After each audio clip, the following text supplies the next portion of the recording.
How's it going, you lovable bastards? I'm in a really good mood because literally up by the time this video goes up, about 24 hours beforehand, more than 24 hours, probably somewhere in the high 30s, I just finished reading Hivebusters, the first issue that came out. I finished it. I sat down. I was actually waiting until a little past midnight, even 1 in the morning, to see how early it would come out, but I had nothing. So I pretty much just went through, and I have it right here, actually. I had to go through and read it this morning, and how do I put it? It's good. It's very good. It has a lot of callbacks to a lot of things from the older comics and the books, which I was really happy with, and it brings up a lot of questions about characters and where they came from, but in a good way questions. So let's just dive into it, and let's just go right into Gears of War Hivebusters issue number 1. Now, I'm not really going to sit down and do a lot of edit work with this one either, because, again, this is the day before.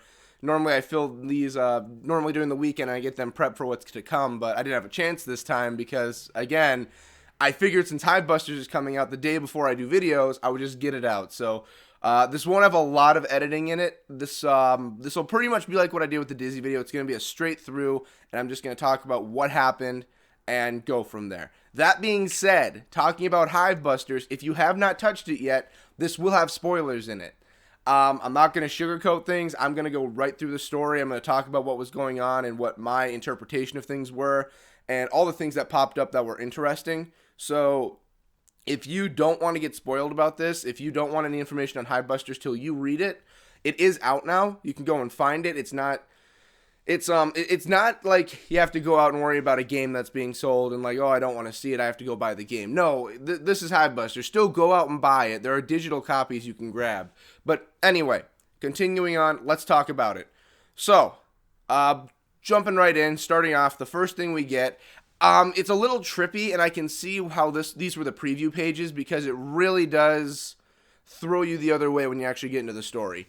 So, it starts off with pretty much, it's in like a lucid vaping, underwater feel it has to it. And that's where we meet our main character, which I don't have their names memorized yet. I have the woman's name, I believe, Shawnee is her name. But the others, I don't have their names exactly. There is Mac, Lonnie, and Keegan. So Mac is the one that we follow. And we see that Mac is in the water, and we don't really know what's going on until he comes out, and we see a war zone's just going on. And we see that Keegan and Lonnie are also present during all of this. Just like the preview, so I'm going to skim through this part because we've already seen them. He gets pretty much a pouncer quill that gets him right in the chest. Or not even a pouncer quill, it was a seeker quill. Not seeker, I'm thinking old locust.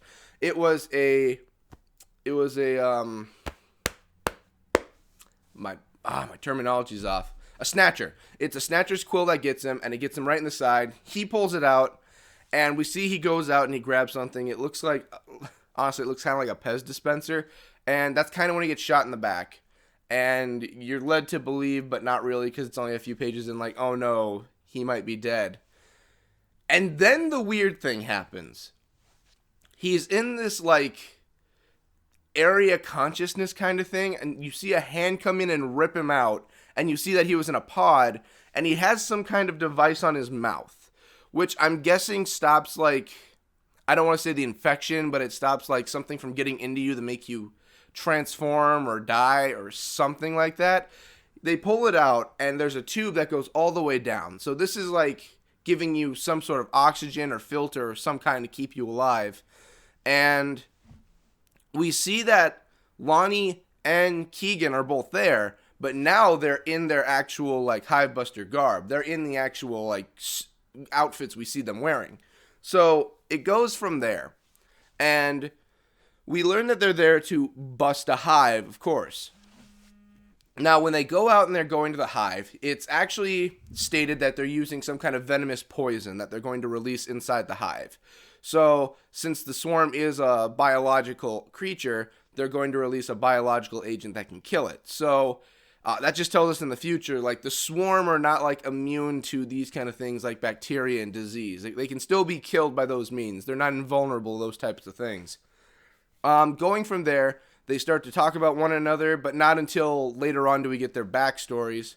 But they talk about like, oh, you know, we're on this mission and we gotta go take care and bust this hive. We gotta take it out. And then they state it's very strange how we're here and there's no swarm. There's nothing here stopping us. And that's when it flashes over and you see, like, I'm guessing the brain of the hive of this specific one, and it's hooked up, or not even hooked up, but gathered around it are all of pretty much the drones, or pretty much even the juvies, you could say at that point, the ones that are a little more evolved from the juvies we know. But they're all just sitting around right there in the circle. And then, you know, they hear the people are walking around, and then they go in and they're like, oh, we got to get up and go kill who's ever invading. So it ends up in a massive firefight after they plant the poison, or the venom, however they stated it. And it turns into a fight. And they pretty much state the only way we're going to get through is if we fight through them all. So right there, that automatically tells you these guys aren't scrubs, because they're about to fight through an entire hive's worth of enemies just to get out of there. They even state there's no turning back at this point. We're surrounded. We have to fight our way through. So these three go through and just wipe out a line so they can get out of this place. So they finally get out and they get to the chopper or the raven or however you want to say it. And pretty much flying the thing is a man named Talk. And if you've read the comics, you understand where the name comes from. Well, not even the comics, but also the books. Talk is the name of Talk, which was one of Hoffman's good friends, one of pretty much of Asian descent in the world of Sarah, and he comes from the. I can't really say the name of the area that well, so I'll probably put a name down for this one.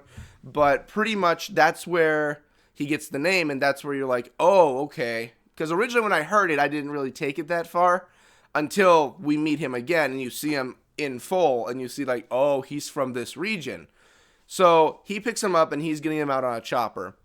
And the funniest thing ever, when they finally touch down and they're stopping in, they go to Colonel Hoffman, which I don't know if he's still a colonel at this point, but they go to Hoffman's house.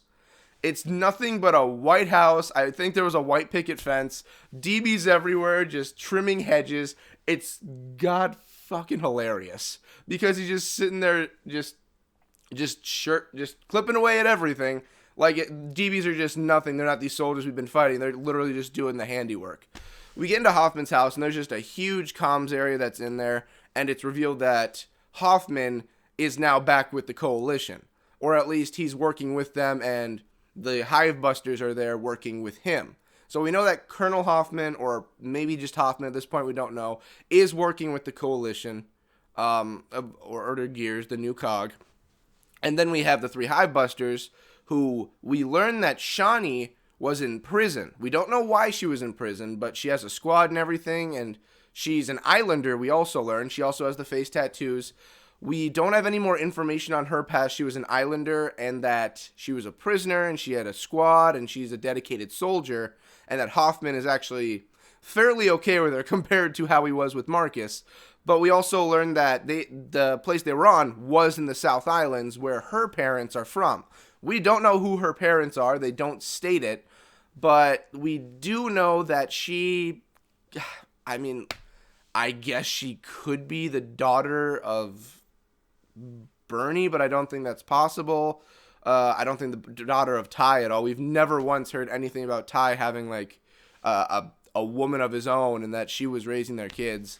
So I don't know if it's Ty or Bernie's. I don't even think it's Pad's, to be honest. But you never know. It could be Pad. Then Keegan steps up, because they're all moving up to Hoffman, because Hoffman promised something out of this.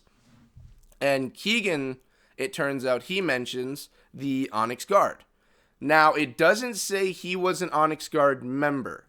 He just says, you know, doing it for the Onyx Guard, and he's an, quote-unquote from Hoffman, you old bastard. So I would like to believe that he at least knew the Onyx Guard, or he was training, or he went to or he was one of them that went to the academy, like we had with Sophia, and like he didn't graduate, or he didn't get out in time. Because as far as we know, all of the Onyx Guard members are dead. Now, they could easily change that, because they're continuing the story. They could say there are a few survivors. But I want to say he wasn't an Onyx Guard member, because he says for the memory of the Onyx Guard. Now, that could be him doing it, you know, for them, or he could be doing it because he was once an Onyx Guard and he's doing it for their memory. take it however you want. I have a feeling the next few stories, or at least the next few issues, are going to explain that a little more. Moving on, we get, and I can't remember his name off the top of my head, even though he's the main character, and I already looked it up. His name is Mac. So Mac, it turns out, he was, I want to say, stranded, because you could say, with how it's described how his living was and his upbringing, it's implied kind of that he's stranded. Now, you could say, well, wouldn't that just make him an outcast? It doesn't seem like that by what we've seen, not the outcast, the outsiders, what the outsiders' living conditions were like with Kate and them. Now, it could be completely different, but by how it was looking, it seems that Mac was like a pseudo type of stranded with his parents, or they were working outside everything. It could be that. And it really does seem like that new group I've always theorized about who the stranded could be under. It seems like he could be with them, if that's a thing. I'm not saying it is. So we get to pretty much the next land down, but before we get that, we learn that Ty, he says Uncle Hoffman, so he is Bytok's child, probably one of his youngest ones, and it blows your mind. They're still bringing up Bytok. It's amazing, because he took up some of the portions of the books, and I'm like, yes, focus on Bytok's family. He had a lot of kids and a lot of offspring, and him and Hoffman were pretty close. But anyway, he tells Ty, go drop them off before Mac says, before he has a talk with Mac, and he says pretty much like, hey, we can move you out of this work, so you're actually doing other work, and you're not having to worry about pretty much going out there. You get a new team, you don't have to deal with this crap, or something like that. And everyone there is understanding of the situation and each other. And pretty much he says, well, I don't really want to leave my team. That's when Lonnie comes up and says, it's fine. We all get the situation and what you want, dude. It's okay. So it's like, we'll go through one last mission together, and after we're done with this mission, then we'll just, you go on and do what you want to do. And everyone's understanding about it. Then he's even like, well, okay, one last mission with Team Scorpio. Yeah. So Bob finally gets them there after the third time I mentioned it. And it seems like it's his hometown. It doesn't seem, it is, because you'll see in a moment. So they go to his hometown. And once they're in his hometown, they realize there is I'll get to that in a moment. They talk to each other about everything else, about Mac's past and his family. They mention that, oh yeah, I had a dad and a mother, and then I had an uncle who was a cook. Turns out him and my mom got frisky, and it turns out I'm actually the son of my uncle. So my dad isn't my actual birth dad, and if you tell anyone, I'll kill you. He says that while they're walking in, and he explains, this is also, we're going to take it to say his dad was probably the leader of this area, and he says, yeah, even though my dad was a cog soldier, he led this area, he made it so that it was hard to get in, all of this. And then it finally gets further in, where they make it close to the middle of town, and they say, what's that? And they don't really know what they're talking about until it goes to the next panel over, and there is literally a giant gold statue of Mac, or even his father. It looks more like Mac. A giant gold statue of Mac walking with a pack on, with a bunch of kids following him, just in the middle of this town. And it's pretty much implied oh yeah, there's a story behind that, kinda. Mac really doesn't, care that heavily about the statue. He's like, yeah, that's there. I guess I can tell you what it's about. And that's where it ends. That's where the first issue ends. There was a decent amount of action at the beginning. It got a little bit dialogue heavy towards the middle and end.